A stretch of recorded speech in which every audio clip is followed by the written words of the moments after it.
next we have an interesting topic coming up, and this topic I'm sure आप सबके दिमाग में भी काफी टाइम से है कि इसके बारे में हम क्या कर सकते हैं.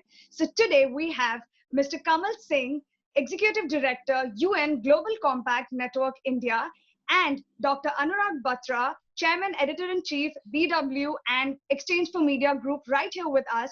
And today they're going to talk about relevance of sustainability development goals post-COVID-19, which is the need of the hour right now. Over to you guys. Thank you, Aditi. You're doing a fantastic job.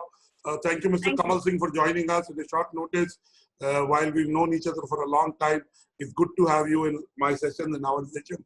Just before you bring you on, I just want to tell you in the morning, BW sustainability dialogues are about integrating sustainability into business as a strategy, right? So we started with the corporate CEO, and Mr. Tyagarajan, who's the MD and CEO of Blue Star.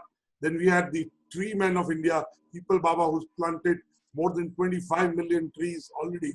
Then we had the watermen of India. Then Mr. Ashutosh Joshi did a session on, recycling with 4 panelists. Then I had Mr. Munjal, and now we have you.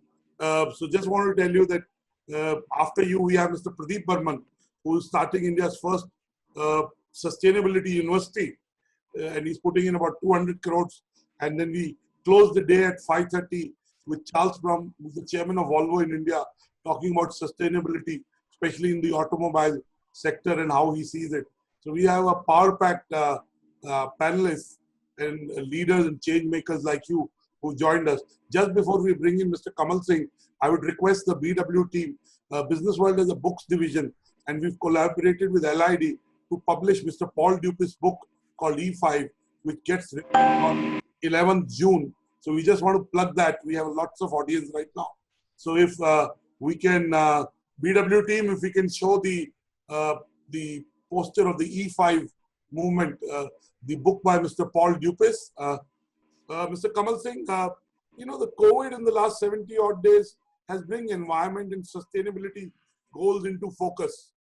Do you think post-COVID corporate leaders, nation builders, the ecosystem overall will be more open to going back to doing these sustainable development goals that the UN champions, and hopefully this time achieve them within the time frame?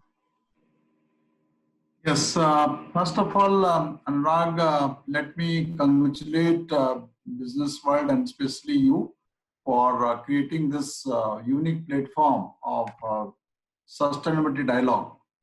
And I'm particularly sure that dialogue like this will help us to bring together several minds and many times celebrated minds to discuss and deliberate what is good for this planet that we are today living in, and or the society as a whole that we are enjoying and working and also being part of it. So my congratulations. Your being here lends gravitas to it, it lends content, and we'd love to collaborate because our mission at BW Sustainability World and your mission at UN as the head of the UN Compact in India are very, there are lots of common areas, and we'd love to so sure, we will be too delighted because the mammoth task that we have on our hand in achieving of 17 sustainable development goals known as SDGs, and 169 targets cannot be done by one UN agency or the government of the day or even the society as a whole. Everyone has to pitch in and then contribute towards this. So having said this, my congratulations to Business World for creating this, because it is no longer is a buzzword, it is now the reality on our head. And before I come to your main question, how relevant it is, I would like to give to your audience a perspective which many of the people may know or may not know. But I will take the advantage of this platform. In September 2015 precisely, United Nations signed the Paris Climate Accord. And along with the Paris Climate Accord, while one side was to reduce the temperature and bring it at 1.5, but it was also equally important to bring the implementation of 17 Sustainable Development Goals, which are also taken forward after a due consideration with all the countries. Nearly 193 countries in 2015 signed this accord. So one of the highlights of this accord was 17 Sustainable Development Goals, and every country in the world decided that yes, to make this planet more not only joyful, happier, but also sustainable, let us pledge ourselves to implement them. So in India too, our dynamic Prime Minister, Mr. Modi, also felt equally the same thing, and he signed and he was a very active participant in ensuring the Paris climate accord takes a very good shape. And in India, I must say that after signing the Paris Climate Accord, the government of India decided to mandate the Niti Aayog, our policy think tank, earlier called a planning commission, to ensure the implementation of SDG, not within the central government, but also with the state government and municipal corporation and so on and so forth. And at UN level, it was a UN resident coordinator office that was mandated to coordinate with the respective government of the day in respective geography. And it was also equally felt at that point of time, the engagement of the corporate sector, that we call it in other geographies, the private sector, was very, very important. And I must tell you that the corporate sector today, the way it is the key for achieving the SDG target, which I will tell you after a few minutes. UN Global Compact Board was initiated and revamped the board, brought a lot of people to the board from private sector, including Mr. Anand Mahindra, who is on the board of Global Compact New York, and from India, Mr. Shashi Shankar, Chairman ONGC, was inducted as chair of India chair, and he has been leading to help reach out to the corporate sector more than before in achieving SDG targets. And you also know that the SDG targets are not something rocket science. It is all about making our life more better, joyful, happier.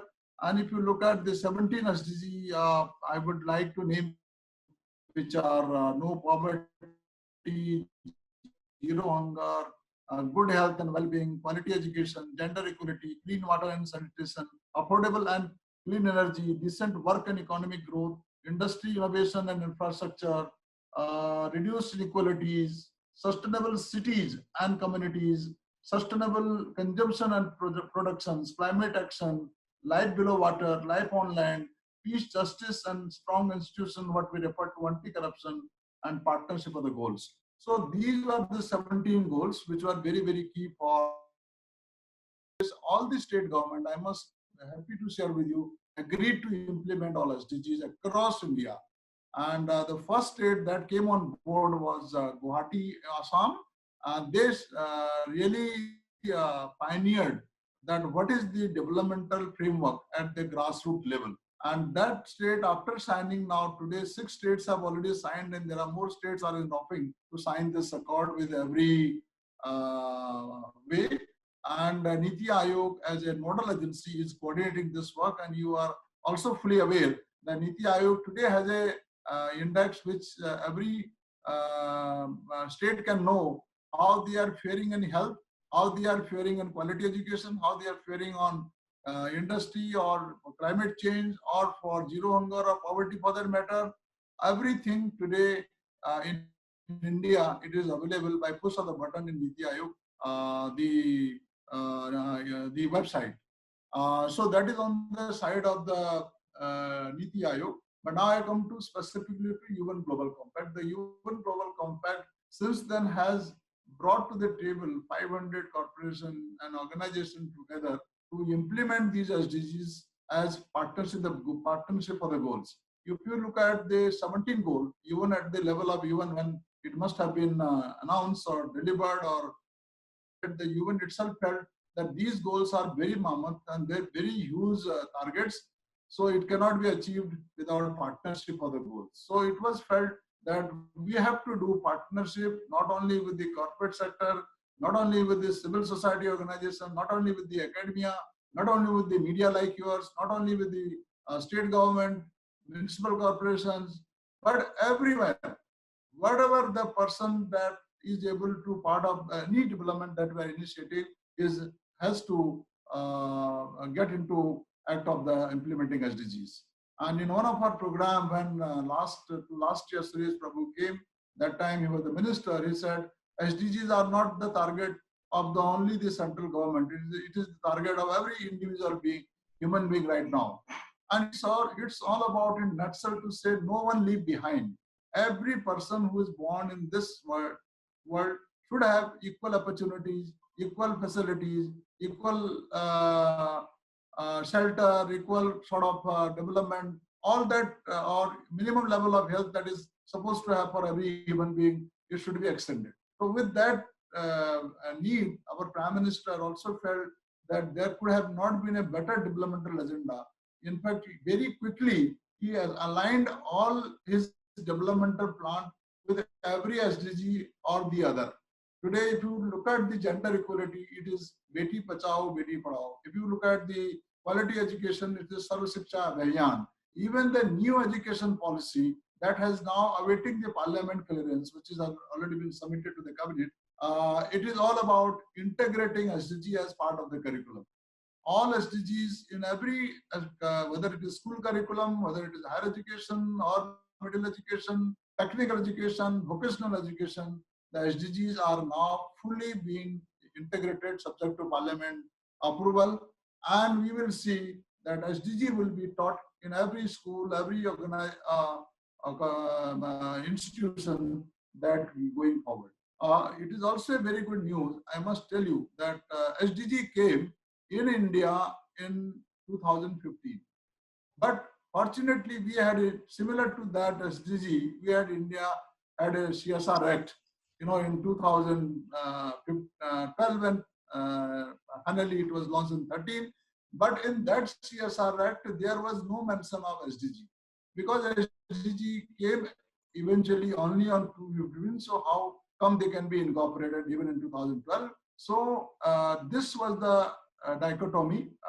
While many of the SDGs, if you look at, it is all about whatever the subject the CSR spent is to deal with or to bring together. So it was also felt recently at the level of the government that why not we integrate CSR with SDG. So high-level committee constituted by the government under the chairmanship of our former secretary Injeti Srinivas, and to look at what are the few lessons that we learned in CSR Act in the last 4 or 5 years, and what are the gaps that exist, and also on the top of it, can we integrate the CSR with the SDG? So I am happy to share with you and all the audience that this high-level committee has already recommended that whatever the CSR spend is today companies are today planning or doing or implementing, they will also be given due weightage for achieving the SDG targets. And most of the progressing company, even without this recommendation, anyway are doing alignment of CSR with the SDGs. Because SDGs are the global goals and we are the local business.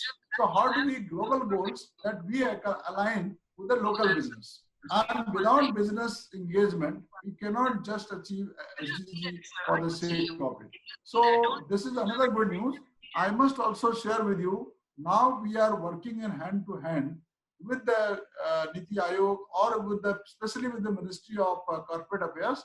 How can we bring an index for companies where every company need to report to the board?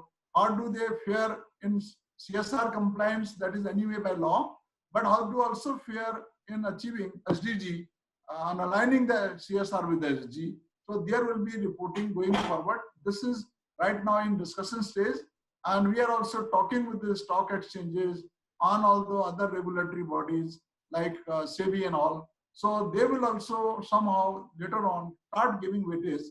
Companies who are giving their focus for achieving not only CSR but SDG as well, and this company will be more preferred not only as a best employer, not only as a best investing company, not only as a great place to work, but much more. You will see in the few years to come, because our target of achieving these SDG targets is by 2030. So within that years or two, and now I come to specific point that you raised about COVID-19. You know, my view, if you look at today the 10 principles of United Nations, which are basically framed on four pillars: the environment, anti-corruption, the labor, and human rights. Had it not been ignored, the corona we could have avoided to large extent. Somewhere in our own system, I don't want to blame any geography right now because I come from a system where I don't have to put my finger on anybody.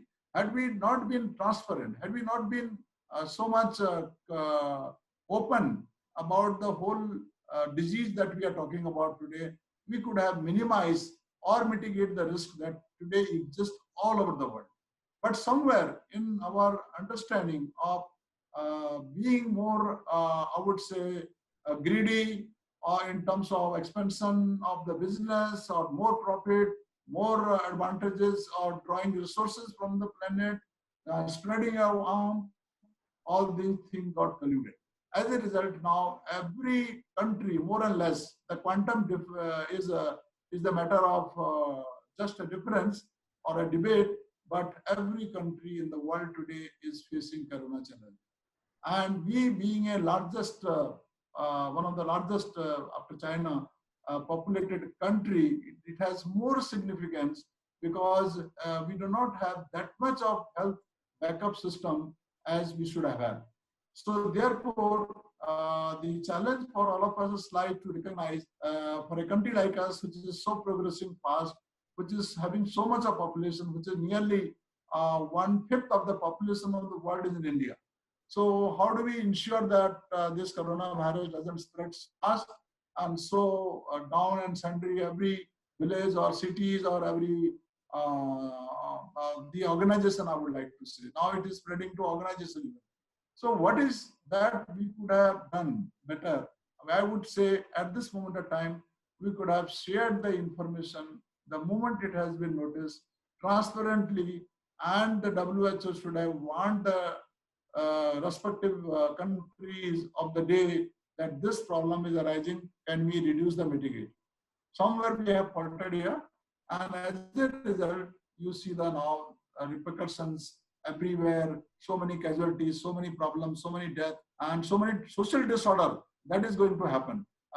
And country like us, who are so much promising economy for future, is got such a shock that we were not even thought in our own dream that this sort of a thing should also happen to us.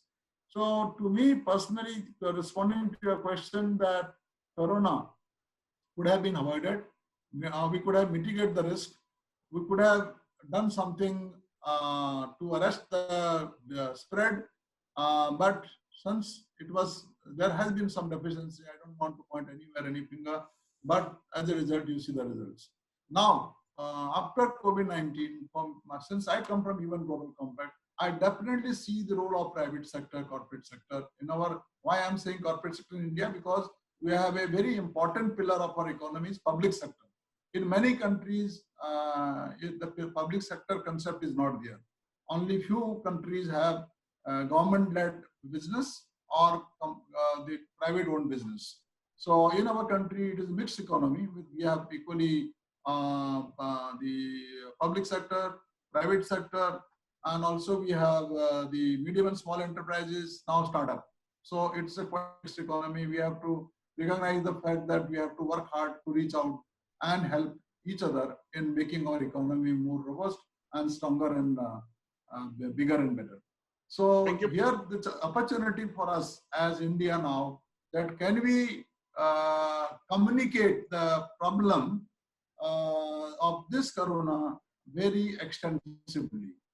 And I must also share with you that in this particular communication, the government to large extent succeeded. And but equally now it is for us as citizens to also to resonate that discipline within everything that we do in our life. And if you look at it, has also given many opportunities because many of us were not very friendly. Like today, you are holding a webinar. We embrace technologies. Now, every day, most of the company where it is not manufacturing led are able to manage their offices through technology like IT that today we have got, and able to still, if not the best, at least better, we are trying to give results. So my sense is that more we become disciplined, more we become recognizing that unless there is a vaccine for some time to come, till then, it is only the answer lies how do you become a responsible citizen, how do you become a responsible company, how do you become a responsible society or a nation for that matter.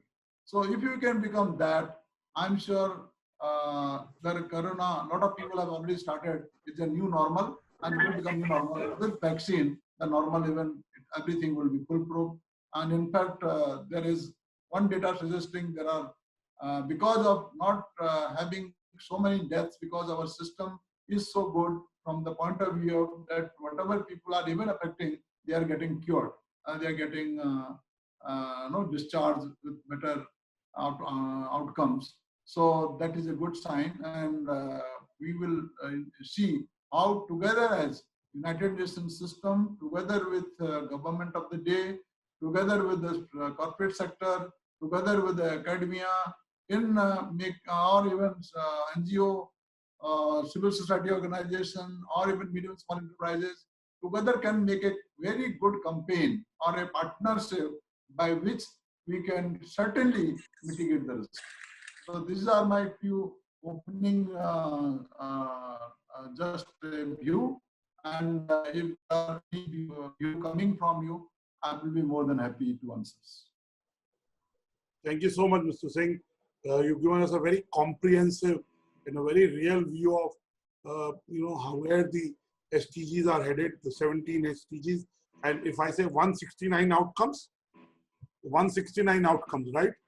As part of the 17 SDGs, you have 169 outcomes in your SDG charter.